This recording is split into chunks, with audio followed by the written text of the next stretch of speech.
സിന്ധിൽ നിന്നുള്ള ഒരു നാടോടി കഥയാണ് രാജബാലയുടെ കഥ. അപ്പോൾ നാം ഇന്ന് കേൾക്കാൻ പോകുന്നത് രാജബാലയുടെ കഥയാണ്. പണ്ട് കുതിരപ്പുറത്ത് 2 രജപുത്ര യുവാക്കൾ ഉദയ്പൂരിലെത്തി. ഉദയ്പൂരിലെ രാജാവായ റാണയുടെ മുന്നിൽ ഇവർ രണ്ടുപേരും ഹാജരാക്കപ്പെട്ടു. രാജാവ് അവരോട് എന്തിനാണ് വന്നത്, എവിടുന്നാണ് വന്നത് എന്ന് ചോദിച്ചപ്പോൾ ഞങ്ങൾ രണ്ടുപേരും രജപുത്രരാണ്. ഒരാളുടെ പേര് അജിത് സിംഗ് എന്നും രണ്ടാമത്തെ ആളുടെ പേര് ഗുലാബ് സിംഗ് എന്നുമാണ് എന്ന് പറഞ്ഞു. അജിത് സിംഗിൻ്റെ സഹോദരി ഭർത്താവാണ് ഗുലാബ് സിംഗ്. ഇവർ രണ്ടുപേരും ഉദയ്പൂരിലേക്ക് അഭയാർത്ഥികളായി എത്തിയതാണ്. അവർക്ക് ഒരു ജോലി ആവശ്യമുണ്ട്. അപ്പോൾ ഇവരെ കണ്ടപ്പോൾ രാജാവിന് ഇവരെ വളരെയധികം ഇഷ്ടപ്പെട്ടു. ധീരന്മാരാണെന്ന് തോന്നിയതിനാൽ അവരെ രാജ്യത്തെ സൈന്യത്തിലേക്ക് എടുത്തു. ഒരാൾക്ക് ഒരു ദിവസം 5 നാണയം കൂലിയായിട്ട് കിട്ടും എന്നും രാജാവ് അവരെ അറിയിച്ചു. അങ്ങനെ അജിത് സിംഗ് എന്നും ഗുലാബ് സിംഗ് എന്നും പേരുള്ള ഈ 2 യുവാക്കൾ ഉദയ്പൂരിലെ രാജകൊട്ടാരത്തിലെ സൈനികരോടൊപ്പം കൊട്ടാരത്തിൻ്റെ കാവലിൽ ഏർപ്പെട്ടു. അങ്ങനെയിരിക്കെ ഒരിക്കൽ ഉദയ്പൂരിലെ രാജാവായ റാണ വേട്ടയ്ക്ക് പോയി. വേട്ടയ്ക്ക് പോകുമ്പോൾ ഒപ്പം പോകുന്ന സൈനികരുടെ ഒപ്പം ഈ അജിത് സിംഗും ഗുലാബ് സിംഗും ഉൾപ്പെട്ടിരുന്നു. അങ്ങനെ പോകുന്ന വഴിക്ക് കാട്ടിൽ ഒരു സിംഹമുണ്ടെന്ന് അറിഞ്ഞു. അപ്പോൾ രാജാവിന് ഈ സിംഹത്തിനെ വേട്ടയാടണമെന്ന ആഗ്രഹം തോന്നി. അദ്ദേഹം തൻ്റെ സൈനികരോട് പെരുമ്പറ കൊട്ടി കാട് മൊത്തം ഇളക്കാൻ പറഞ്ഞു. അങ്ങനെ സൈനികർ ഇവരെ വേട്ട ചെയ്യുന്ന സ്ഥലത്തിന് ചുറ്റുമുള്ള സ്ഥലങ്ങളിൽ മുഴുവൻ പെരുമ്പറ കൊട്ടി നടക്കുകയും അവിടെ നിന്ന് മൃഗങ്ങളെ പേടിപ്പിച്ച് രാജാവ് നിൽക്കുന്ന ഭാഗത്തേക്ക് ഓടിച്ചു കൊണ്ടുവരികയും ചെയ്തു. അപ്പോൾ അങ്ങനെ ഓടിയെത്തുന്ന മൃഗങ്ങളെ വേട്ടയാടി പിടിക്കാമെന്നായിരുന്നു രാജാവിൻ്റെ പദ്ധതി. ഈ പദ്ധതി ഏറെക്കുറെ വിജയിക്കുകയും ചെയ്തു. പെരുമ്പറയുടെ ശബ്ദം കേട്ട് ഒരു സിംഹം ഇവർക്ക് നേരെ ഓടി വന്നു. എന്നാൽ രാജാവ് അമ്പും വില്ലും എടുത്ത് ഈ സിംഹത്തിന് നേരെ എയ്യാൻ തുടങ്ങുന്നതിന് മുമ്പ് തന്നെ ഈ സിംഹം, രാജാവ് ആനപ്പുറത്ത് ആയിരുന്നു ഇരുന്നിരുന്നത്, ആനയുടെ നേരെ ചാടി വീണു. ആനയുടെ തുമ്പിക്കൈക്ക് മാരകമായി പരിക്കേൽപ്പിച്ച ഈ സിംഹം ആനയുടെ മസ്തകത്തിന് നല്ല അടി കൊടുക്കുകയും ചെയ്തു. അതോടെ ആന കൊമ്പ് കുത്തി മുന്നോട്ട് ആഞ്ഞു വീണു. അങ്ങനെ ആന വീണപ്പോൾ ആനപ്പുറത്ത് അമ്പെയ്യാൻ വേണ്ടി ഉന്നം പിടിച്ചിരുന്ന രാജാവ് മുന്നോട്ട് വീഴുകയും അദ്ദേഹം സിംഹത്തിൻ്റെ തൊട്ട് മുന്നിൽ തന്നെ വീണു പോവുകയും ചെയ്തു. സിംഹം അലറിക്കൊണ്ട് രാജാവിന് നേരെ അടുത്തപ്പോൾ പെട്ടെന്ന് പിന്നിൽ നിന്ന് ഒരു കുന്തം വന്ന് സിംഹത്തിൻ്റെ ദേഹത്ത് തറയ്ക്കുകയും അത് ചത്തു വീഴുകയും ചെയ്തു. രാജാവ് നോക്കുമ്പോൾ ഇത് ഗുലാബ് സിംഗിൻ്റെ കയ്യിലിരുന്ന കുന്തമായിരുന്നു. അപ്പോൾ രാജാവിന് ഗുലാബ് സിംഗിനോട് വളരെയധികം സന്തോഷം തോന്നി. ഗുലാബ് സിംഗിനോട് നന്ദി പറയുകയും കൊട്ടാരത്തിൽ ചെന്ന ഉടനെ അദ്ദേഹത്തിനെ വിളിപ്പിച്ചിട്ട് സമ്മാനമായിട്ട് കുറച്ച് സ്വർണ്ണ നാണയങ്ങൾ കൊടുത്തിട്ട് രാജകൊട്ടാരത്തിലെ സേവകന്മാരിൽ മുഖ്യനായിട്ട് ഉയർത്തുകയും ചെയ്തു. ഗുലാബ് സിംഗ് ഇപ്പോൾ ഒരു സാധാരണ സൈനികനാണ്. അതല്ലാതെ കൊട്ടാരത്തിന് കാവൽ നിൽക്കുന്ന സൈനികരുടെ നേതൃസ്ഥാനത്തേക്ക് ഗുലാബ് സിംഗിനെ ഉയർത്തിക്കൊണ്ടുവരാൻ രാജാവ് ആഗ്രഹിക്കുന്നു. അപ്പോൾ ഗുലാബ് സിംഗ് പറഞ്ഞു, അങ്ങനെ ഒരു സ്ഥാനക്കയറ്റം എനിക്ക് നൽകുകയാണെങ്കിൽ അങ്ങ് ദയവുണ്ടായി അജിത് സിംഗിനും കൂടെ ഒരു സ്ഥാനക്കയറ്റം നൽകണം. ഞങ്ങൾ രണ്ടുപേരും ഒരുമിച്ച് വന്നവരാണ്. രാജാവിന് ഇതൊരു ന്യായമായ കാര്യമായി തോന്നി. തൻ്റെ ജീവൻ രക്ഷിച്ച ഗുലാബ് സിംഗ് തന്നോടൊരു കാര്യം ആവശ്യപ്പെടുകയില്ല. അതുകൊണ്ട് രാജാവ് പറഞ്ഞു, അങ്ങനെയാണെങ്കിൽ അങ്ങനെ തന്നെ ഇരിക്കട്ടെ, ഒരു കാര്യം ചെയ്യാം. ഗുലാബ് സിംഗ് നമ്മുടെ കൊട്ടാരത്തിൻ്റെ കാവലും അജിത് സിംഗ് ഉറക്കറയുടെ, അതായത് രാജാവ് ഉറങ്ങാൻ പോകുന്ന കൊട്ടാരത്തിൻ്റെ കാവലും ഏറ്റെടുക്കാൻ പറഞ്ഞു. അങ്ങനെ രാജകൊട്ടാരത്തിനും രാജാവിൻ്റെ ഉറക്കറയ്ക്കും അന്തഃപുരത്തിനും ഒക്കെ കാവൽ നിൽക്കുന്ന കുറേ അധികം സേവകരുടെ നേതൃസ്ഥാനത്തേക്ക് ഗുലാബ് സിംഗും അജിത് സിംഗും എത്തിപ്പറ്റു. അങ്ങനെ കുറേ ദിവസങ്ങൾ കഴിഞ്ഞു. ഒരു ദിവസം നല്ല കാറ്റും മഴയുമുള്ള ഒരു രാത്രി ഗുലാബ് സിംഗ് ആയിരുന്നു രാജകൊട്ടാരത്തിലെ ഉറക്കറയ്ക്ക് കാവൽ നിന്നിരുന്നത്. ആ സമയത്ത് മഹാറാണി ഉറക്കറയിലായിരുന്നപ്പോൾ ഒരു പാട്ട് കേട്ടു. വളരെ മനോഹരമായിട്ടൊരു സ്ത്രീ പാട്ട് പാടുന്നു. അതിൽ ഒരു വിഷാദ ചവിയുള്ള പാട്ടായിരുന്നു. റാണിക്ക് ഈ പാട്ട് വളരെയധികം ഇഷ്ടപ്പെടുകയും അവർ ജനാലകൾ തുറന്നിട്ടിട്ട് ഈ പാട്ട് കേൾക്കുകയും ചെയ്തു. മഴ പെയ്തൊഴിഞ്ഞ് ആകെ മൂടിക്കെട്ടി നിന്നിരുന്ന അന്തരീക്ഷത്തിൽ ഈ പാട്ട് കേൾക്കാൻ നല്ല രസമുണ്ടായിരുന്നു. റാണി വളരെ സന്തോഷത്തോടെ ആ പാട്ട് കേട്ടു.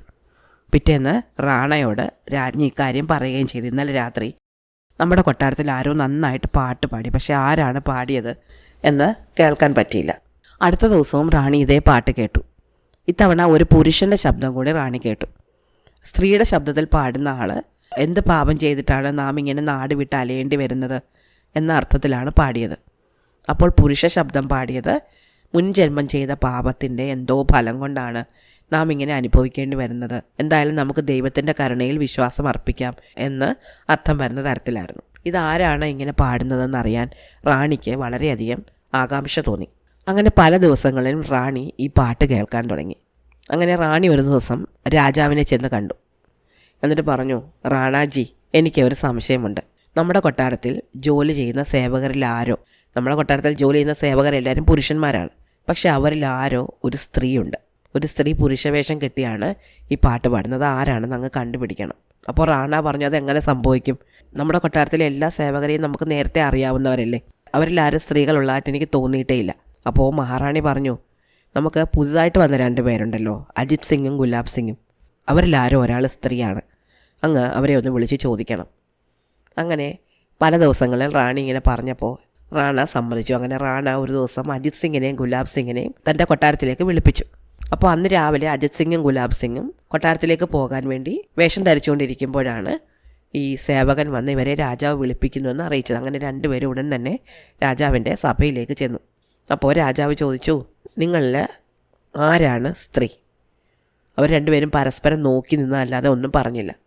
അപ്പോൾ റാണ പറഞ്ഞു, നിങ്ങൾ പേടിക്കേ വേണ്ട, നിങ്ങളെ ഞാൻ ഉപദ്രവിക്കുകയില്ല, നിങ്ങളെ ഞാൻ ശിക്ഷിക്കുകയില്ല, കാരണം നിങ്ങളിൽ ഒരാളാണ് എൻ്റെ ജീവൻ രക്ഷിച്ചത്. അപ്പോൾ അജിത് സിംഗ് പറഞ്ഞു, അങ്ങ് എന്നോട് ക്ഷമിക്കണം, എൻ്റെ പേര് അജിത് സിംഗ് എന്നാണ്. എൻ്റെ പിതാവിൻ്റെ പേര് രാജ അമർ സിംഗ് എന്നാണ്. അദ്ദേഹം ഉമർകോട്ടിലെ ഒരു പ്രമാണിയായിരുന്നു. പക്ഷേ അദ്ദേഹത്തിൻ്റെ മരണശേഷം അവിടുത്തെ രാജാവ് അദ്ദേഹത്തിൻ്റെ സ്വത്തെല്ലാം പിടിച്ചെടുക്കുകയും അങ്ങനെ ഞാനൊരു പാവപ്പെട്ടവനായി തീരുകയും ചെയ്തു. എൻ്റെ അമ്മയാണ് എന്നെ വളരെ ബുദ്ധിമുട്ടി വളർത്തിയത്. അപ്പോൾ റാണ ചോദിച്ചു, അപ്പോൾ ഗുലാബ് സിംഗ് നീയാണോ സ്ത്രീ? അപ്പോൾ ഗുലാബ് സിംഗ് പറഞ്ഞു, അതേ മഹാരാജാവേ, ഞാൻ ഇദ്ദേഹത്തിൻ്റെ ഭാര്യയാണ്. എൻ്റെ പേര് രാജബാല എന്നാണ്. ഞാൻ വിശാൽപൂരിലെ താക്കൂർ പ്രതാപ് സിംഗിൻ്റെ മകളാണ്. അപ്പോൾ രാജാവ് ചോദിച്ചു, നിങ്ങൾ എന്തിനാണ് 2 പേരും കൂടി ഇങ്ങനെ വേഷം മാറി എൻ്റെ അടുത്ത് വന്നത്? അപ്പോൾ അജിത് സിംഗ് പറഞ്ഞു, അതൊരു കഥയാണ് മഹാരാജാവേ. ഞങ്ങൾ ചെറിയ കുട്ടികളായിരിക്കുമ്പോൾ തന്നെ ഞങ്ങളുടെ പിതാക്കന്മാർ സുഹൃത്തുക്കളായിരുന്നതിനാൽ ഞങ്ങളുടെ വിവാഹം നിശ്ചയിക്കപ്പെട്ടിരുന്നു. ഞങ്ങളുടെ മോതിരം കൈമാറ്റവും നടത്തി. പക്ഷെ അതിനുശേഷമാണ് എൻ്റെ കൗമാരകാലത്ത് എൻ്റെ പിതാവ് മരിച്ചു പോവുകയും ഞങ്ങളുടെ സ്വത്തൊക്കെ നഷ്ടപ്പെടുകയും ചെയ്തത്. എൻ്റെ അമ്മയാണ് എന്നെ വളർത്തിയെന്ന് ഞാൻ പറഞ്ഞല്ലോ. പക്ഷേ അമ്മയും കൂടി മരിച്ചു പോയതോടെ ഞാൻ ഒറ്റയ്ക്കായി. അപ്പോൾ എൻ്റെ ഒരു പ്രായം ചെന്ന ബന്ധുവിനെ ഞാൻ താക്കൂർ പ്രതാപ് സിംഗിൻ്റെ അടുത്തേക്ക് വിട്ടു. പണ്ട് ഒരു വാഗ്ദാനം തന്നിരുന്നല്ലോ, അദ്ദേഹത്തിൻ്റെ മകളെ എനിക്ക് വിവാഹം കഴിച്ച് തരാമെന്ന്. അങ്ങനെ ആ വിവാഹാലോചനയുമായിട്ടാണ് ഞാൻ എൻ്റെ ബന്ധുവിനെ അദ്ദേഹത്തിൻ്റെ അടുത്തേക്ക് വിട്ടത്. പക്ഷെ അവിടെ ചെന്നപ്പോൾ അദ്ദേഹം വാക്ക് മാറിക്കളഞ്ഞു. കാരണം ബന്ധുക്കൾ ആരുമില്ലാത്ത അനാഥനായ ദരിദ്രനായ എന്നെ അദ്ദേഹത്തിൻ്റെ മകളുടെ വരനായി സ്വീകരിക്കാൻ അദ്ദേഹത്തിന് താല്പര്യമുണ്ടായിരുന്നില്ല. അദ്ദേഹത്തിൻ്റെ ഭാര്യ പറഞ്ഞു, നിങ്ങൾ പണ്ട് വാക്ക് കൊടുത്തതല്ലേ, അവരുടെ മോതിരം കൈമാറ്റം നടത്തിയതല്ലേ, മാത്രമല്ല അവൻ മിടുക്കനാണ്, സുന്ദരനാണ്, വളരെ ധീരനാണ് എന്ന് കേൾക്കുന്നുമുണ്ട്. അങ്ങനെ ഒരു യുവാവിനെ ധനമില്ല എന്ന് കരുതി വിട്ടുകളയുന്നത് ശരിയല്ലല്ലോ. നമുക്ക് വേണ്ടുവോളം ധനമുണ്ട്. അപ്പോൾ പിന്നെ നമ്മളുടെ മകൾക്ക് വരുന്ന വരനും കൂടി ധനം വേണം എന്ന് അങ്ങ് ശടിക്കുന്നത് ശരിയല്ല. നമുക്ക് വിവാഹം നടത്താം. കാരണം രാജബാലയ്ക്കും ഈ അജിത് സിംഗിനെ ഇഷ്ടമാണ്. പക്ഷേ താക്കൂർ പ്രതാപ് സിംഗ് യാതൊരു കാരണവശാലും വിവാഹം നടത്തി കൊടുക്കുകയില്ല എന്ന് പറഞ്ഞു. എന്നാൽ താൻ വിവാഹം നടത്തുകയില്ല എന്ന് പറഞ്ഞാൽ താൻ വാക്ക് തെറ്റിച്ചുവെന്ന് മറ്റുള്ളവർ കരുതും എന്ന് അദ്ദേഹത്തിന് പേടിയുണ്ടായിരുന്നു. അതുകൊണ്ട് അദ്ദേഹം അജിത് സിംഗിനോട് ഒരു നിബന്ധന വെച്ചു. ആ നിബന്ധന പ്രകാരം തൻ്റെ മകളെ വിവാഹം കഴിക്കണമെങ്കിൽ അദ്ദേഹം 20,000 സ്വർണ്ണ നാണയങ്ങൾ താക്കൂർ പ്രതാപ് സിംഗിന് കൊണ്ടുവന്ന് കൊടുക്കണമായിരുന്നു. 20,000 പോയിട്ട് 2 സ്വർണ്ണ നാണയങ്ങൾ പോലും ആ സമയത്ത് അജിത് സിംഗിൻ്റെ കയ്യിൽ എടുക്കാനുണ്ടായിരുന്നില്ല. അതുകൊണ്ട് തന്നെ വിവാഹം നടക്കുകയില്ല എന്ന് അദ്ദേഹത്തിന് ഉറപ്പായിരുന്നു. എന്നാൽ രാജബാലയോട് അദ്ദേഹത്തിന് വളരെയധികം ഇഷ്ടമുണ്ടായിരുന്നു. ഇവർ ചെറുപ്പത്തിൽ കളിക്കൂട്ടുകാരായിരുന്നു. വിവാഹ നിശ്ചയം കഴിഞ്ഞതുമാണ്. രാജബാലയെ വിവാഹം കഴിക്കണമെന്ന് അജിത് സിംഗിന് എക്കാലവും ആഗ്രഹവും ഉണ്ടായിരുന്നു. രാജബാലയെ വിവാഹം കഴിക്കുക വഴി താനൊരു സനാതനായിത്തീരും, തൻ്റെ അനാഥത്വം മാറും എന്ന് അജിത് സിംഗ് പ്രതീക്ഷിച്ചിരുന്നു. ഇതൊക്കെ കൊണ്ട് എങ്ങനെയെങ്കിലും 20,000 സ്വർണ്ണ നാണയങ്ങൾ സമ്പാദിക്കണം എന്ന് അദ്ദേഹത്തിന് ആഗ്രഹം തോന്നി. പക്ഷേ ചെറിയ ജോലികളൊന്നും ചെയ്താൽ തനിക്ക് അത്രയധികം പണം ഉണ്ടാക്കാനാവില്ല എന്ന് അദ്ദേഹത്തിന് അറിയുകയും ചെയ്യാമായിരുന്നു. അതുകൊണ്ട് അദ്ദേഹത്തിൻ്റെ പിതാവിന് ജയ്സാൽമീർ എന്ന സ്ഥലത്ത് ഒരു സുഹൃത്തുണ്ടായിരുന്നു, പണം കടം കൊടുക്കുന്ന ഒരു പലിശക്കാരൻ. അയാളെ പോയി കാണാൻ അജിത് സിംഗ് തീരുമാനിച്ചു. അങ്ങനെ അജിത് സിംഗ് ജയ്സാൽമീറിലേക്ക് പോവുകയും തൻ്റെ പിതാവിൻ്റെ സുഹൃത്തിനെ കണ്ടിട്ട് 20,000 സ്വർണ്ണ നാണയങ്ങൾ കടം വാങ്ങുകയും ചെയ്തു. അജിത് സിംഗ് ഇപ്പോൾ ദരിദ്രനാണ് എന്ന് ഈ അച്ഛൻ്റെ സുഹൃത്തിനെ അറിയാമായിരുന്നു. പക്ഷേ എന്നാലും അദ്ദേഹം വിവാഹം കഴിക്കാൻ പോകുന്നത് വളരെ ധനികയായ ഒരു പെൺകുട്ടിയായ രാജബാലയാണല്ലോ. അതുകൊണ്ട് തന്നെ ഈ പണം തിരിച്ചു കിട്ടാൻ തനിക്ക് പ്രയാസമൊന്നും നേരിടേണ്ടി വരികയില്ല എന്ന ഉറപ്പിലാണ് ഈ ജയ്സാൽമീറിലുള്ള പിതാവിൻ്റെ സുഹൃത്ത് അജിത് സിംഗിന് 20,000 സ്വർണ്ണ നാണയങ്ങൾ കൊടുത്തത്. അങ്ങനെ അജിത് സിംഗ് 20,000 സ്വർണ്ണ നാണയങ്ങൾ കൊണ്ടുപോയി താക്കൂർ പ്രതാപ് സിംഗിന് കൊടുക്കുകയും അങ്ങനെ മറ്റ് മാർഗമൊന്നുമില്ലാതെ അദ്ദേഹം തൻ്റെ മകളായ രാജബാലയെ അജിത് സിംഗിന് വിവാഹം കഴിച്ചു കൊടുക്കുകയും ചെയ്തു. വിവാഹം കഴിച്ചു കൊടുക്കുക മാത്രമല്ല, ഒരു കൊട്ടാരം പണി കഴിപ്പിച്ച് അവിടെ തന്നെ രാജബാലയെയും അജിത് സിംഗിനെയും താമസിപ്പിക്കുകയും ചെയ്തു. ഇത് അജിത് സിംഗിന് വളരെ ബുദ്ധിമുട്ടുണ്ടാക്കി. കാരണം അയാൾ വിചാരിച്ചിരുന്നത് വിവാഹശേഷം രാജബാലയും കൊണ്ട് തൻ്റെ നാട്ടിലേക്ക് തന്നെ തിരിച്ചു പോയി അവിടെ എന്തെങ്കിലുമൊക്കെ ജോലി ചെയ്ത് ഈ കടം വീട്ടാം എന്നാണ്. പക്ഷേ ഇപ്പോൾ ഭാര്യാഗ്രഹത്തിൽ താമസിക്കേണ്ടി വന്നതുകൊണ്ട് മറ്റു ജോലികളൊന്നും എടുക്കാൻ നിവർത്തിയുമില്ല. തൻ്റെ ഭാര്യാപിതാവിനോട് ഈ പണം ചോദിക്കാനും പറ്റുന്നില്ല. അങ്ങനെ അജിത് സിംഗ് ആകെ വിഷമത്തിലായി. ഓരോ ദിവസം കൂടുന്തോറും അജിത് സിംഗ് കൂടുതൽ മൗനിയായിട്ട് വന്നു. അദ്ദേഹത്തിന് ഒരു കാര്യത്തിലും ശ്രദ്ധയില്ലാതായി. ഇത് രാജബാല ശ്രദ്ധിച്ചു. അങ്ങനെ രാജബാല ഭർത്താവിനോട് എന്തുകൊണ്ടാണ് ഇങ്ങനെ വിഷമിച്ചിരിക്കുന്നത് എന്ന് ചോദിച്ചു.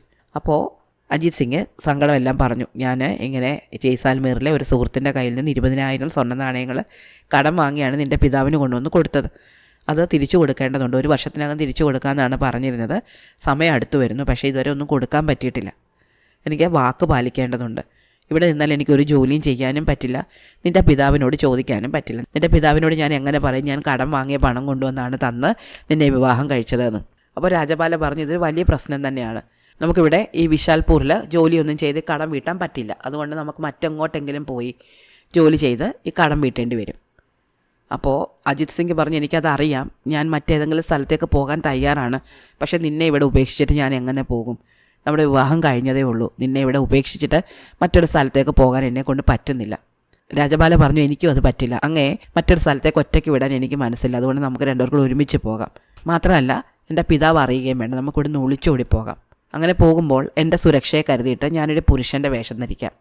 നമുക്ക് എവിടെയെങ്കിലും പോയി 2 പേർക്കും കൂടി ജോലി ചെയ്ത് എത്രയും പെട്ടെന്ന് ഈ കടം വീട്ടാം. അങ്ങനെ ഈ 20,000 സ്വർണ്ണ നാണയങ്ങളുടെ കടം വീട്ടാൻ വേണ്ടിയിട്ടാണ് അജിത് സിംഗും രാജബാലയും വേഷം മാറി ഈ സ്ഥലത്തേക്ക് വന്നത്. രണ്ടുപേരും കഠിനമായിട്ട് അധ്വാനിച്ച് കുറേ പണം ഉണ്ടാക്കുകയും ചെയ്തു. ഈ കഥകളൊക്കെ കേട്ട റാണ പറഞ്ഞു, ഇത് വളരെ വിചിത്രമായൊരു കഥയായിരിക്കും. എന്തായാലും നിങ്ങളോട് എനിക്ക് ബഹുമാനം കൂടുകയല്ലാതെ കുറഞ്ഞിട്ടില്ല. നിങ്ങൾ നിങ്ങളുടെ ജോലി തന്നെ തുടർന്നു പോയിക്കോളൂ. അതിനുശേഷം ഒരു ജോലിക്കാരിയെ വിളിച്ചിട്ട് റാണ പറഞ്ഞു, ഈ ഗുലാബ് സിംഗ് എന്ന പേരിൽ വന്നിരിക്കുന്ന ഗുലാബ് ശരിക്കും ഒരു മഹതിയായ പതിവ്രതയായ സ്ത്രീയാണ്. അവൾ ഇനി പുരുഷവേഷം കെട്ടി നടക്കേണ്ടതില്ല. അതുകൊണ്ട് അവൾക്ക് ഒരു റാണിക്ക് ഉചിതമായ ആഭരണങ്ങളും വസ്ത്രങ്ങളും ഇപ്പോൾ തന്നെ കൊണ്ടുപോയി കൊടുക്കണം. അതിനുശേഷം അദ്ദേഹം തൻ്റെ കൊട്ടാരത്തിലെ ഖജനാവ് സൂക്ഷിപ്പുകാരനെ വിളിച്ചിട്ട് ഉടൻ തന്നെ 20,000 സ്വർണ്ണ നാണയങ്ങൾ അടങ്ങിയ ഒരു കിഴി ജയ്സാൽമീറിലെ പണം കടം കൊടുക്കുന്ന ഈ അജിത് സിംഗിൻ്റെ പിതാവിൻ്റെ സുഹൃത്തിന് കൊടുത്തുവിടാൻ ആജ്ഞാപിക്കുകയും ചെയ്തു. അങ്ങനെ തൻ്റെ കൊട്ടാരത്തിലേക്ക് അഭയം തേടി വന്ന രാജബാല എന്ന രജപുത്ര യുവതിയെയും അവളുടെ ഭർത്താവായ അജിത് സിംഗിനെയും രാജാവ് വളരെയധികം സ്നേഹത്തോടെ സംരക്ഷിക്കുകയും അവരെ തൻ്റെ രാജ്യത്തിലെ അംഗങ്ങളായിട്ടും തൻ്റെ സൈന്യത്തിലെ അംഗങ്ങളായിട്ടും സ്വീകരിക്കുകയും ചെയ്തു. അജിത് സിംഗ് പിന്നീട് വളരെ സന്തോഷത്തോടെ ആ കൊട്ടാരത്തിൽ തന്നെ തൻ്റെ ജോലി തുടരുകയും അദ്ദേഹത്തിൻ്റെ ഭാര്യയായ രാജബാല അദ്ദേഹത്തിൻ്റെ വീട്ടിൽ അദ്ദേഹത്തിനെ ശുശ്രൂഷിച്ചുകൊണ്ട് കഴിയുകയും ചെയ്തു. വളരെ കാലം അവർ സുഖമായിട്ട് ജീവിച്ചു. ഇതാണ് രാജബാലയുടെ കഥ. ഇഷ്ടമായോ? അടുത്ത കഥ അടുത്ത ദിവസം.